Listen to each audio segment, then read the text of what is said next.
बिस्मिल्लाहिर्रहमानिर्रहीम। अस्सलाम वालेकुम नादरीन, आप यूट्यूब चैनल देख रहे हैं, मैं इमरान खान हूं। आज हम मैप से आगाज करेंगे क्योंकि खबरें बहुत सारी मैप के साथ जुड़ी हैं और इसके जरिए से थोड़ी हमें समझ भी अच्छी आ जाएगी।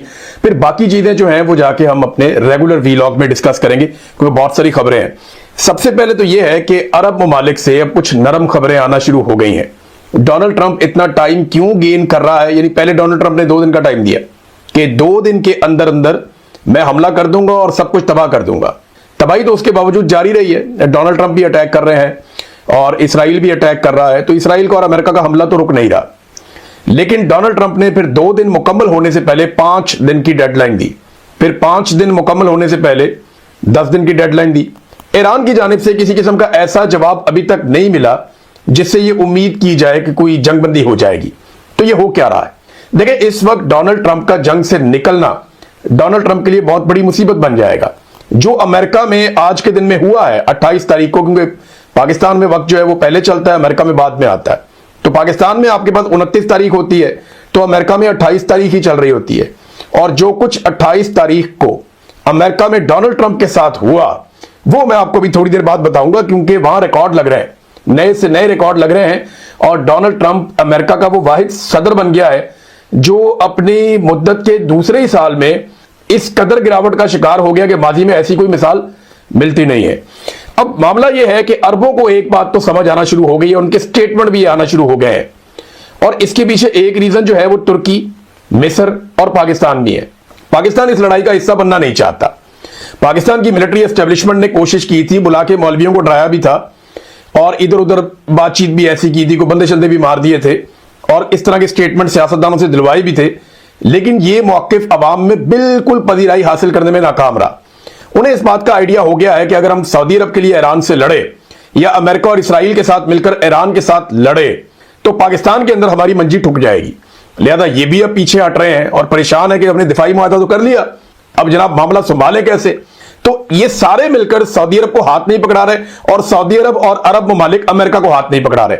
अब पहली मरतबा ऐसा हुआ कि कतर के बाद सऊदी अरब के बाद यूएई, इन सबके बयानात आना शुरू हो गए। उर्दन, याद रखिएगा, उर्दन इसराइल के साथ ही रहेगा हमेशा, और वो उसका तरीकेकार ही वो है, वो बहुत पुराना उनका सिलसिला उनके साथ चल रहा है, वो अब छोड़ दें। लेकिन यहां पे अरब ममालिक में ये सोच पैदा हो गई है कि हम बहुत बड़े लूजर बन जाएंगे अगर हम इस लड़ाई के अंदर उतरे तो, और ईरान हमारे साथ बहुत बुरा कर सकता है। अगर हम ईरान को मारेंगे अनाउंस करके तो वो भी मारेगा। अब एक चीज पे आप गौर कीजिएगा, देखें नुकसान किसका होगा एंड ऑफ द डे। ये है सबसे बड़ी सोचने वाली बात, ये है जी अमेरिका। यहां से अमेरिका आता है और यहां लड़ाई चल रही है इस जगह पे, ये ईरान है। अब मुझे बताइए दुनिया का ये दूसरा कोना है, ये ईरान है, तो अमेरिका का क्या बिगड़ेगा? क्या ईरान या कोई और मुल्क यहां से मिसाइल मार सकते हैं अमेरिका के ऊपर? नहीं मार सकते। बहुत बड़ा फासला है। ये पूरा वर्ल्ड मैप आपके सामने पड़ा है, पूरा का पूरा अफ्रीका क्रॉस करना पड़ता है, गल्फ क्रॉस करना पड़ता है, यूरोप क्रॉस करना पड़ता है, अटलांटिक ओशियन क्रॉस करना पड़ता है, नहीं पहुंच सकता, इतनी कैपेसिटी नहीं है। हां, अमेरिका के पास ये कैपेसिटी है। अमेरिका ने किया ये कि ये जो रीजन है, ये वाला जो एरिया है, ये सारा, यहां पे अमेरिका ने अपनी बेसिस बनाई थी, मिलिट्री बेसिस। अमेरिका ने ओमान में, सऊदी अरब में, रेड सी में, इसराइल में, उर्दन में, इराक में, शाम में और हत्ता कि कुवैत के अंदर, यूएई के अंदर, कतर के अंदर, बहरीन के अंदर, हर तरफ अमेरिका ने अपनी बेसिस बनाई थी। और इन्हीं बेसिस के ऊपर ईरान वापस अटैक करता है और सबको समझ आ गई है कि अमेरिका की रोकने की सलाहियत वो नहीं है जो हम समझ रहे थे। इक्का दुक्का मिसाइलों को वो रोक सकता है, लेकिन अगर कभी बड़ा हमला हुआ तो वो नहीं रोक पाएगा। अगर ये जंग नहीं रुकती तो नुकसान किसका होगा? सबसे पहले सोचने वाली बात यह है। तो सबसे बड़ा जो नुकसान होगा जंग ना रुकने की सूरत में, वो जनाब ये खित्ता है, ये वाला, इस खित्ते का सबसे बड़ा नुकसान होगा अगर जंग नहीं रुकती तो। ये सारा का सारा मिडिल ईस्ट है, ये तबाह हो जाएगा, इनका कारोबार बंद हो जाएगा। इनके यहां पे कारोबार है कौन से? इनका सबसे बड़ा कारोबार है तेल का और गैस का। तो वो कारोबार तो तब चलेगा ना जब ये आबनाए हुर्मुज़ चलेगी।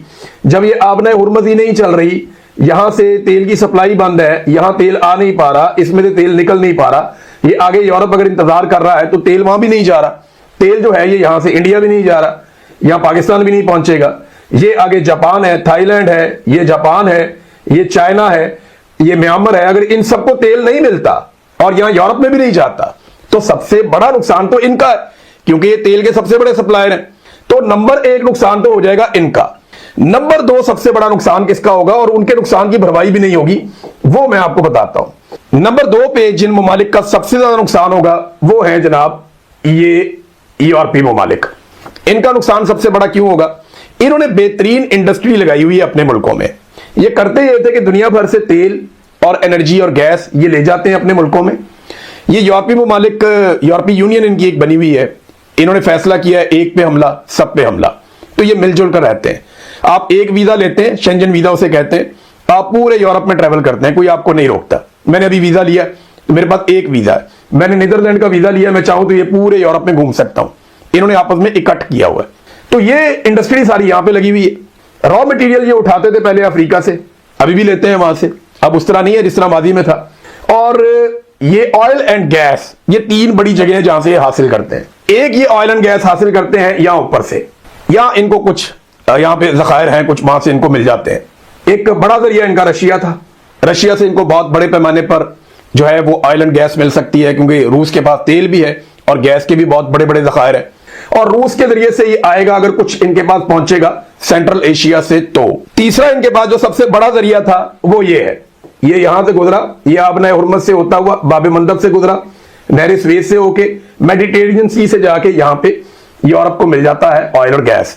यहां से जर्मनी की इंडस्ट्री चल रही है, फ्रांस की इंडस्ट्री चल रही है, बेल्जियम की इंडस्ट्री चल रही है, स्पेन चल रहा है, बाकी कंट्रीज, बहुत बड़े बड़े मुल्क हैं, पूरी दुनिया के अंदर इनका सामान जाता है बनकर। बेहतरीन कारनामे इन्होंने किए हुए हैं, तो वो सारा यहां से चल रहा था। तो इनको होगा सबसे बड़ा नुकसान दूसरे नंबर पे। इसीलिए यूरोप इस लड़ाई से बचना चाहता है। यूरोप को यह पता है कि अगर ये लड़ाई तूल पकड़ गई तो जितना अरसा ये लड़ाई चलेगी इस रीजन के अंदर, उतना अरसा यूरोप के हालात अच्छे नहीं होते। यूरोप की इंडस्ट्री बैठ जाएगी, वहां पे लगातार महंगाई बढ़ती चली जाएगी, इसलिए वो लड़ाई से लगातार अवॉइड कर रहे हैं। एक जबरदस्त चाल चली है पाकिस्तान की मिलिट्री एस्टेब्लिशमेंट ने, और ये आखिरी वक्त में चली है आज़ाद कश्मीर में, क्योंकि आज़ाद कश्मीर में जो इलेक्शन कमीशन है उसने एक ज़बरदस्त किस्म की अनाउंसमेंट की है। यानी ऐसा लग रहा था कि काफ़ी चीज़ें जॉइंट अवामी एक्शन कमेटी के कंट्रोल में है, बैकडोर चैनल राब्ते भी चल रहे थे, इनके आपस में मुज़ाकरात भी हो रहे थे, बातचीत चल रही थी, कुछ चीज़ें तय हो गई थी जो मैंने आपको बताई, कुछ चीज़ों पे डेडलॉक था जो अभी भी जारी है। प्रॉब्लम यही है कि सीटों का क्या करना है, क्या ये सीटें ख़त्म करनी है या ये सीटें मौजूद रहेंगी, और इनकी तादाद अगर कम करनी है तो इन सीटों की हैसियत क्या होगी, इनके इख्तियारात क्या होंगे, इन चीज़ों के ऊपर डिस्कशन हो रही थी। और इस बीच में अचानक से इलेक्शन कमीशन आता है आज़ाद कश्मीर का, और वो ये ऐलान कर देता है कि आज़ाद कश्मीर में आम इंतखाबात अपने मुकर्ररा वक्त के मुताबिक होंगे, लेकिन साथ ही वो इसको 3 मराहिल में करवाने का ऐलान कर देता है। यानी 3 मरतबा ये इलेक्शन होगा और तीनों मरतबा छुट्टी के दिन इलेक्शन करवाया जाएगा। तो 3 मरतबा इलेक्शन में जो अलग अलग तारीखें दी गई हैं वो मैं आपके सामने रख देता हूँ। ये 3 अलग अलग डिवीजन्स हैं जिनके अंदर इलेक्शन होने। एक मीरपुर डिवीजन है, मुजफ्फराबाद डिवीजन है, और एक जो है वो पुंछ डिवीजन है। तो इनमें लगभग सीटें मिलती जुलती हैं, थोड़ा बहुत फ़र्क है। 33 सीटें हैं, तो तीनों के ऊपर आप तकसीम कर लें, एक जगह पे 12 है, 11 है, ऐसी सीटों की तादाद है। अब इसमें जो मीरपुर डिवीजन है इसके इंतखाबात पहले से जो शेड्यूल बना हुआ है 27 जुलाई को वो करवा रहे हैं, जबकि मुजफ्फराबाद डिवीजन में इसके बाद इंतखाबात होंगे जो 2 अगस्त को करवाए जा रहे हैं। और जो महाजरीन की नशिस्तें हैं उनके ऊपर भी 2 अगस्त को इंतखाबात करवाए जाएंगे, जो 12 नशिस्तें मौजूद हैं इधर पाकिस्तान में या बाकी एरियाज के अंदर महाजरीन वाली। और पुंछ डिवीजन में जो इंतखाबात करवाए जाएंगे वो 10 अगस्त को करवाए जाएंगे।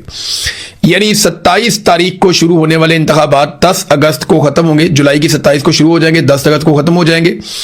और इसमें 3 अलग अलग जगहों पे पोलिंग हो रही है। एक पाकिस्तान के अंदर हो रही है जो महाजरीन की 12 नशिस्तें हैं, एक मीरपुर के डिवीजन में हो रही है, और एक जो है वो पुंछ डिवीजन में हो रही है, और एक मुजफ्फराबाद डिवीजन में हो रही है। तो इसको ये करने का मकसद क्या है? देखें, फोर्सेस को ज्यादा एफिशिएंटली इस्तेमाल किया जा सकता है। पूरे आज़ाद कश्मीर में इलेक्शन करवाना, एक साथ करवाना, तो उसके ऊपर बहुत सारे मसाइल पैदा हो जाएंगे। जो बाइकआउट करने वाली फोर्सेस हैं या लोग हैं उनकी काफ़ी मकबूलियत है और अवाम के अंदर उनकी काफ़ी जगह है। तो अगर इलेक्शन करवाया जाता एक साथ तो काफ़ी मुश्किल रहता। तो इसका हल ये निकाला गया है कि 3 अलग अलग मराहिल में ये इलेक्शन करवाए जाएं। और जो सबसे आखिर में इलेक्शन रखा गया 10 तारीख को, वो वहां रखा गया जहां इस वक्त मुजाहिरीन बैठे हुए हैं रावला कोर्ट में। यानी पुंछ डिवीजन, यहां पे सबसे आखिर में इंतखाबात करवाए जाएंगे ताकि बाकी चीज़ों से अपनी हुकूमत पक्की की जाए, बाकी जगहों से अपनी सीटें निकाल ली जाएं और फिर आखिरी मरहले में यहां पहुंचे और यहां की जो 10-11 सीटें उनके ऊपर एंड में आके इलेक्शन हो जाएगा। इन 10-11 सीटों के बगैर भी वो पिक्चर बड़ी वाज़ेह हो जाएगी कि किसकी हुकूमत बन रही है आज़ाद कश्मीर में और किस तरह से बन रही है। इसमें ना एक बड़ा ज़बरदस्त एक पॉलिटिकल एंगल है। अगर तो ज्वाइंट अवामी एक्शन कमेटी ये चाहती है कि उनके मुतालबात तस्लीम किए जाएं और इलेक्शन बाद में हो, तो फिर उन्हें बहुत शिद्दत के साथ एहतजाज का दायरा कार बढ़ाना पड़ेगा, उन्हें लॉन्ग मार्च भी करना पड़ेगा, उन्हें बाहर भी आना पड़ेगा, बाकी कश्मीर को भी उन्हें मैदान में लाना पड़ेगा। वो काफ़ी कुछ उन्हें करना पड़ेगा इसके लिए, अगर वो ये कर सकते हैं। अभी तक तो उन्होंने साबित किया कि वो बड़ी मजबूती के साथ अपने मौके पे खड़े हुए हैं। और जो एक चीज़ जहां मामला फंसा हुआ है वो सीटों का ही है। अब क्योंकि हुकूमत ने सुप्रीम कोर्ट जो है आज़ाद कश्मीर का, उससे एक ऑर्डर ले लिया था और वो ऑर्डर ये था कि आईनी तरमीम के बगैर आप इन 12 नशिस्तों को ख़त्म नहीं कर सकते। और इंटरेस्टिंग बात यह है कि अगर आप ये 12 नशिस्तों पे जो बंदे बैठे हुए हैं, आईनी तरमीम के लिए आपको उनका भी वोट चाहिए होगा। तो आप मुझे बताएं ना कि जो खुद उस सीट के ऊपर आकर बैठा, वो उस सीट को ख़त्म करने के लिए किसी आईनी तरमीम का हिस्सा कैसे बनेगा? तो ये तकरीबन नामुमकिन जैसी चीज़ है इन सीटों की मौजूदगी में आईनी तरमीम। हाँ, ये ज़रूर है कि अगर सारी पॉलिटिकल पार्टीज इस बात के ऊपर मुत्तफिक हो जाएं और आज़ाद कश्मीर के लोग तुल जाएं कि जनाब ये सीटें आप रख लें, लेकिन ये वोटिंग का इनका इख्तियार ख़त्म कर दिया जाए या आज़ाद कश्मीर की हुकूमत में जो बैरूनी मुदाखलत है उसका खात्मा किया जाए, तो वो एक अलग सिनेरियो फ्यूचर में शायद बन जाए। लेकिन अभी के लिए ये हुकूमत का एक बड़ा ज़बरदस्त मूव है, एस्टेब्लिशमेंट का एक बड़ा ज़बरदस्त मूव है, जिसमें वो अपनी सिक्योरिटी फोर्सेस को पहले एक डिवीजन में पहुंचाएंगे, मीरपुर डिवीजन में पूरे को कंट्रोल करेंगे, पूरा सिक्योरिटी का माहौल बनाएंगे और मीरपुर डिवीजन में वो सबसे पहले इलेक्शन करवा देंगे। यहाँ काफ़ी सीटें हैं, तो 10 से ज़्यादा सीटों के ऊपर जब यहाँ इंतखाब होगा तो चीज़ें क्लियर हो जाएंगी। फिर दूसरी मरतबा ये जाएंगे मुजफ्फराबाद डिवीजन में, उसमें नीलम वैली भी है, झेलम भी है। तो जब ये वाला इलेक्शन करवाएंगे तो और ज़्यादा क्लैरिटी आ जाएगी और साथ ही जो महाजरीन वाली 12 सीटें उन पर भी इलेक्शन हो जाएगा। जो एक मुतालबा है ज्वाइंट अवामी एक्शन कमेटी का कि इसके ऊपर इलेक्शन ना करवाया जाए और इनको मुंतखब ना किया जाए या इन सीटों को कम किया जाए या ख़त्म किया जाए, या फिर आज़ाद कश्मीर की हुकूमत बनाने या गिराने में इनका रोल नहीं होना चाहिए। फिर आखिर में जब वो पूंछ में पहुंचेंगे तो तब तक बहुत सारी चीज़ें क्लियर हो चुकी होंगी। और पूंछ को आखिर में इसलिए रखा गया है ताकि ज़्यादा से ज़्यादा जो है वो सिस्टम के अंदर गुंजाइश पैदा की जा सके। तो ये नाज़रीन अब तक की हिकमत अमली है और मेरे ख्याल में ये एक ऐसा मूव है जो ज्वाइंट अवामी एक्शन कमेटी को ये सोचने पर मजबूर करेगा कि उनके साथ जो निगोसिएशंस हो रही थी, क्या वाकई वो नेक नियति के साथ हो रही थी? क्योंकि ज्वाइंट अवामी एक्शन कमेटी के साथ बातचीत में यह भी कहा गया कि हम इलेक्शन थोड़ा आगे कर लेते हैं। यह भी कहा गया कि आप इलेक्शन के अंदर हिस्सा भी लें अपने उम्मीदवारों के जरिए से, और उन्होंने भी कहा कि हम अपने उम्मीदवार नामजद कर सकते हैं अगर हमारे मुतालबात माने गए तो। यानी ये ऑफ द रिकॉर्ड में आपको जो बातें मेरे साथ हुई मैं वो आपको बता देता हूं कि बाकायदा ज्वाइंट अवामी एक्शन कमेटी के बहुत सारे लोगों ने, जिनका इस कमेटी से ताल्लुक है, उन्होंने अपने कागजात नामजदगी जमा करवाए हुए हैं। और इन केस की ये बाइकआउट की कॉल वापस हो जाती है तो पाकिस्तान तहरीक इंसाफ भी और ज्वाइंट अवामी एक्शन कमेटी भी इलेक्शन में हिस्सा ले सकते हैं। लेकिन उसके लिए उन्हें कुछ गारंटीज चाहिए और कुछ उनके मुतालबात जो हैं वो तस्लीम किए जाएं। तो अब ऐसा लगता है कि मिलिट्री एस्टेब्लिशमेंट ने यह फैसला किया कि किसी सूरत भी इस लड़ाई में कश्मीरियों को जीतने नहीं देना। देखिए, अगर कश्मीरी या ज्वाइंट अवामी एक्शन कमेटी अवामी एहतजाज के नतीजे में अपना मुतालबा मनवाने में कामयाब हो गए तो पाकिस्तान में ये एक मिसाल बन जाएगी। पाकिस्तान की मिलिट्री एस्टेब्लिशमेंट का सबसे बड़े प्रॉब्लम्स में से एक प्रॉब्लम यह है कि अगर अवामी एहतजाज के नतीजे में लोगों ने अपने मुतालबात मनवा लिए तो फिर ये जगह जगह पे होना शुरू हो जाएगा।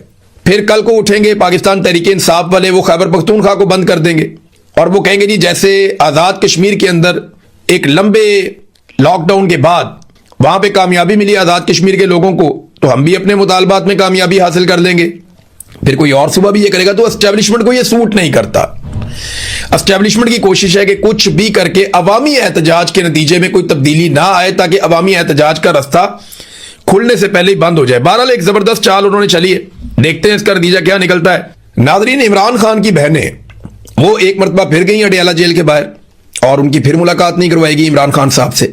सुप्रीम कोर्ट में मामला गया तो उन्होंने 11 अगस्त तक के लिए मुलतवी कर दिया, 3 हफ्ते बाद आना, दोबारा फिर बात करेंगे। और उन्होंने हुकूमत से और इदारों से उन्होंने जवाब तलब कर लिया कि आप बताएं इमरान खान की मुलाकात क्यों नहीं होने दे रहे, जबकि पंजाब हुकूमत ने और वफाकी हुकूमत ने इस बात की मुखालफत